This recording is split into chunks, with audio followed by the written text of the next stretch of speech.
Belîro li çaremîn dadgah cezayê giran a Konyayê doza malbata Kurd dedeoğulları bi rêva çû. Ev çaremîn rûniştina dozê bû. Tevdîrên berfira yên ewlehiyê jî hatibû wergirtin. Bîstek berê em dikarin bêjin ku ev doz rûniştina vê dozê bidawî bû. Biryara berdewamiya girtina Kujer Mehmet Altun hate dayin û her wa biryar hat dayin ku doza din jî ji bo 20 îlona 2022 diyan bête dîtin yani ev doz ji bo 20 îlona 2022 diyan hate bi paş xistin. Niha li gel min ez zêde dirêj nekim li gel min parêzerê dozê yek ji parêzerên dozê Abdurrahman Karabuluteyî ku ji destpêkê heta niha vê dozê kêlî bi kêlî dişopîne birêzum bi xêr hatin weşana me niha îro divê rûniştinê de çi qewimî kijan karar hat dayin xwazin çi bêjin. İro divê rûniştinê de pir gelek tiştek me xwast hebûn hinek qebûl kirin hinek jî qebûl nekirin. Xwastina me yek gerek 12 Mayîsê de ev êrişa nijadperestî li ser malbatê kiribûn û komkujiya 3 Temmûzê çêbû gerek va dozana her du yek berdewam kirana. Me va xwast dîsa ev red girin çima red dikin dibêjin usul ekonomîsî. Niha usul ekonomîsî ev gerekçe qebûl nabe. Çawa usul ekonomîsî gerek bi rastî hesab bikin se gerek her du doz mahkemeyê de dadgehê de berdewam bikî. Ewa gerekçe me nikarî qebûl bikî. Gorî me va her du dozana doz de devam nakin gorî me failê wanê rastî kînê kîl derdorê wî tetikçî hene wana verşê dikin. Wana temiz derxin. Ew tahmîna me wisa ye. Ya duyemîn jî me xwast jina tetikçî jina Mehmet Altun hesabê wî de 7 milyar sala çûnê 7 milyar pere hatiye hesabê li kê hatiye cem nijadperes hatiye cem wana hesabê wî me xwast kîjan kîn ve evanek perekirine hesabê Zehra Altun me got em wana hûbikin. Evek alîkariyê ji vî tetikçî ra kirine ji vî Mehmet Altunê kirine evin. Me xwast wana derxin holê ew jî red kirin. Divir neheqî û zulm û zoratî bi destê dadgeha Tirka berdewam dikî.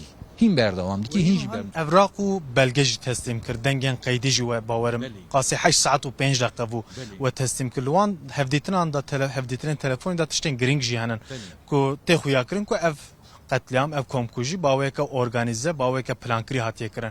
Di wan belgeyan da çi hebû gelo?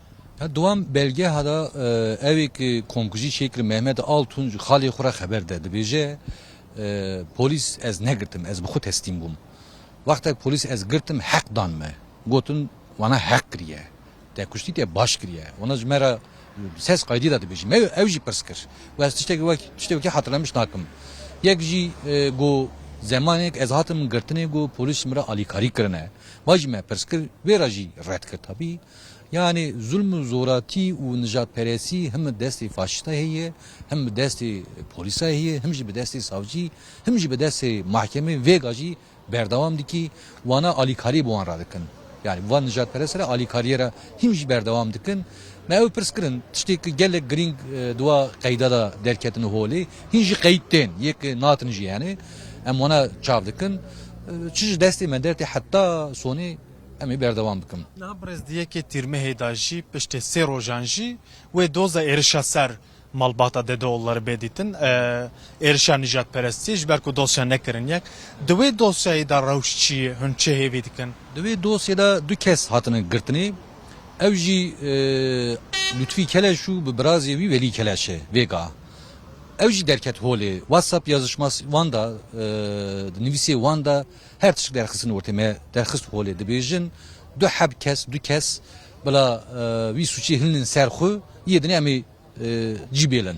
Savcî jî eyn wista xwastiye. Yani bi savcî va tevev bi va nijadperestin va tevev plan çêkirine du kesa suç girtine ser xwe û yedinê tahliye bûne yedinê berdane. Em dixwazin meva tespît kiriye. Meva tespît kiriye bi xwe dibêjin. Di mahkemede jî me pirs kir li Lütfî Keleşa me got hat tiştek wisa ve gotiye rast dereve û erê rast e bu me suç hilanî ser xwe yedinê ji bo yedinê derkevin. Bi savcî ve tevev wana kirine. Ewa çi ye? Ewa delîl qarartma ye. Tirkî dibêjin delîl qarartma. Delîl qarartma.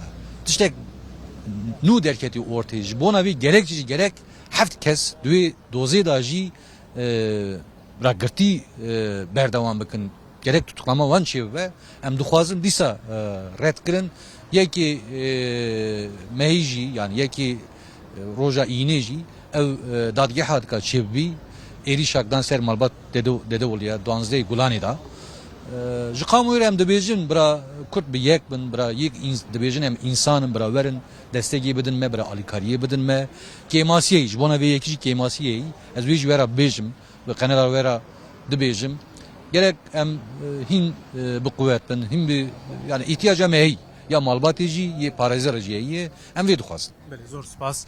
Belê li gel min parêzerê malbata dedeoğulları Abdurrahman Karabulut hebû ku ji destpêkê ve wekî ku me got vê dozê dişopîn û her wiha hin hûrgulî û tiştên ku hatibûn tarî kirin hatibûn veşartin jî ew li gel parêzer Atilla Kart derdixin holê wekî ku me got hêvîdar îro li çaremîn dadgah ji Zaygiran a Konyayê rûniştina çarem am komkujiya doza malbata dedeoğulları hate dîtin lê belê careka din şandeya dadgehê daxwaza parêzeran a yekirine her du dosyeyan qebûl nekir red kir û her wiha biryar da ku ev doz di 20 îlona 2022 da jî careka din bêde dîtin wekî ku me got yekê tîrmeyê da jî piştî di rojan jî wê dozeka din doza êrişa ser malbata dedeoğulları jî birêva biçi wekî ku me got parêzer daxwaz dikin ku kesên ku derdorên bûnin alîkar kesên ku baweyeka plankirî û organîzekirî vê êrişê vê komkujiyê pêkanîn